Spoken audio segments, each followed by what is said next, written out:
Happy Sunday, everybody. Today is December 8th, and it is my day 80, and I'm going to have to take a seat for just a second.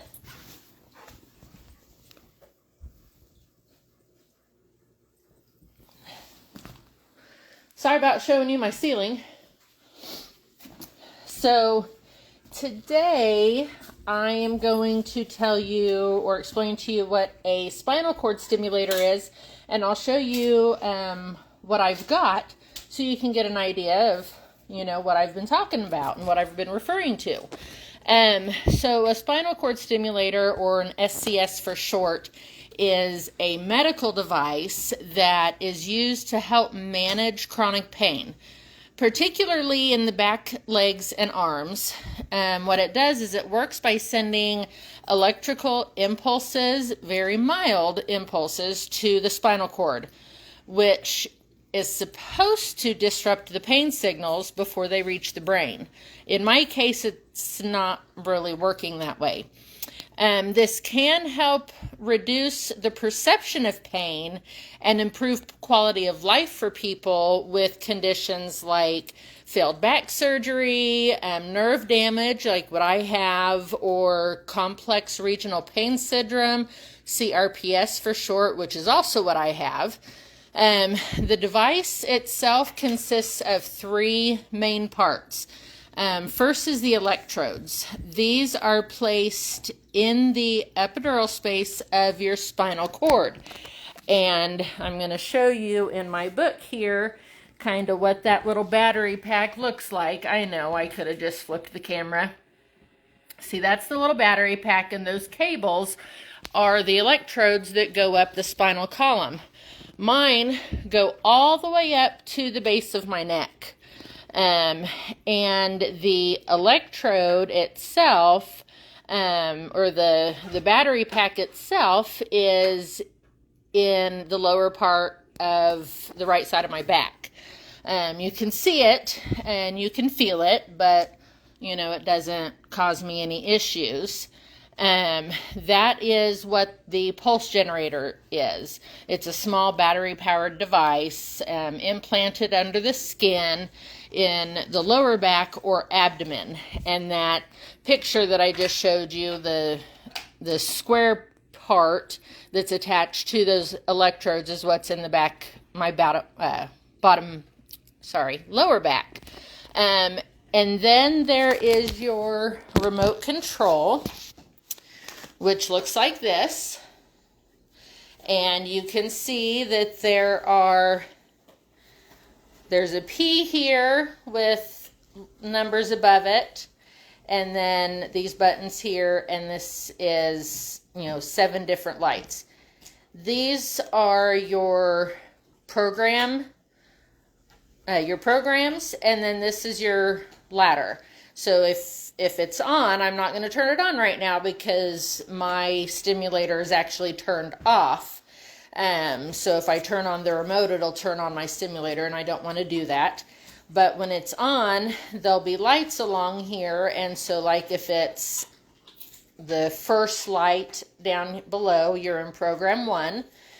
And then on this ladder, you can be anywhere from 2 to 7 lights.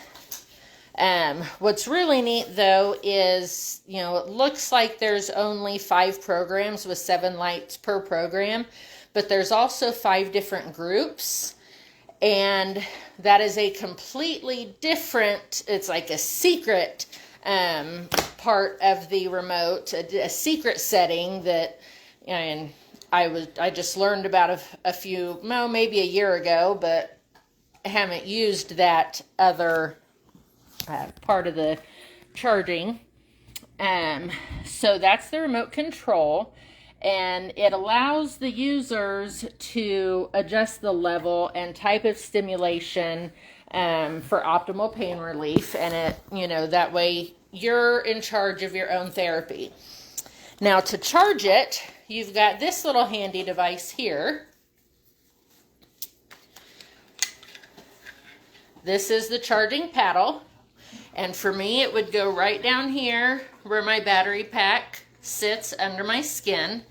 But this goes above the clothes, or on the clothes, I should say.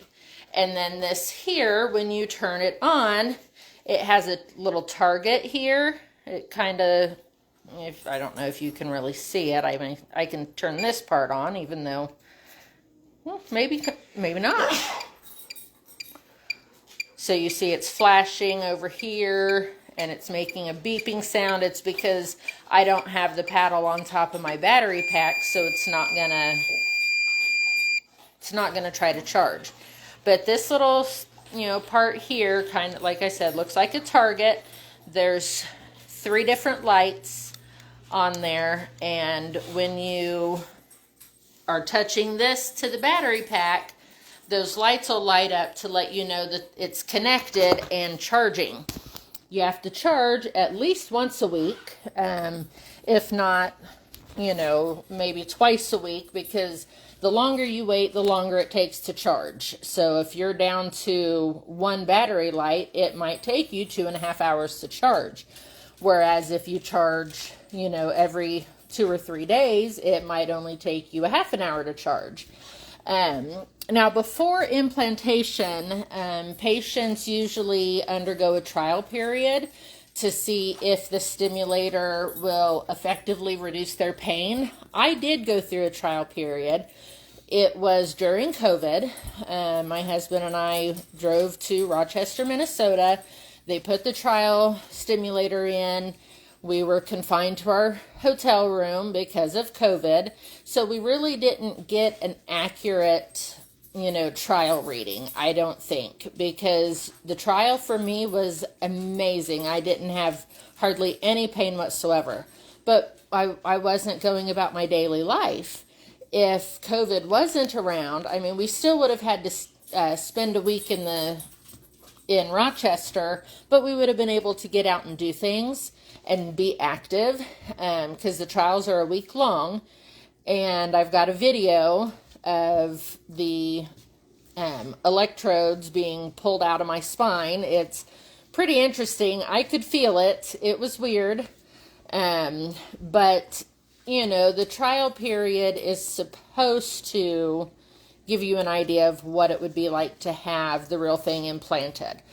While the SCS does not cure the underlying condition of your pain, it can significantly improve the ability to perform your daily tasks and activities with less pain medication. We know that it's working some since I had it implanted, because I am on half of the prescription pain medications that I was before. But we still don't believe that I'm where I need to be. I really was not. We were not given any training.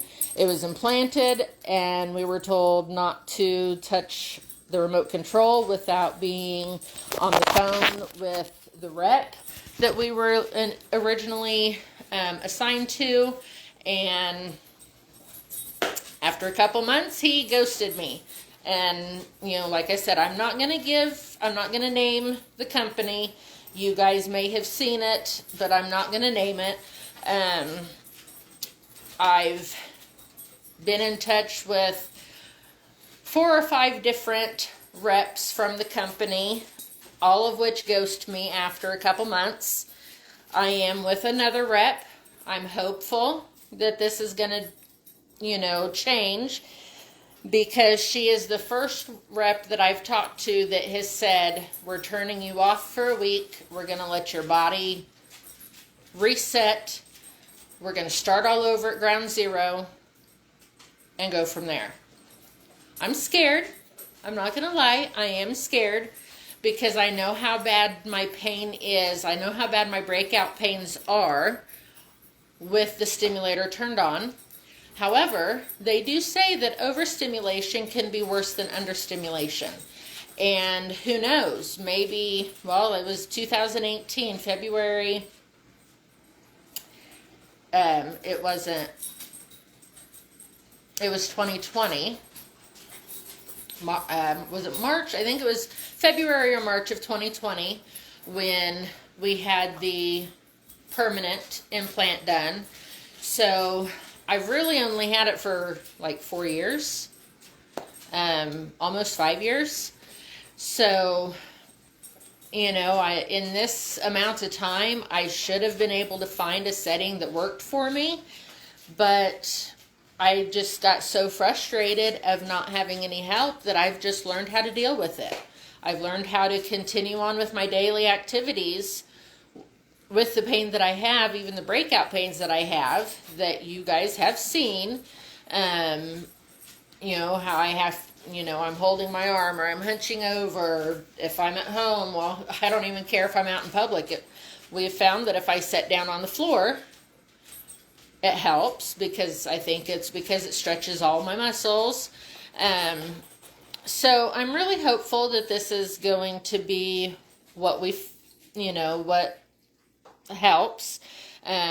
It would be nice if I didn't need it anymore, because even on the lowest setting, if I'm being overstimulated, then it's doing more harm than good.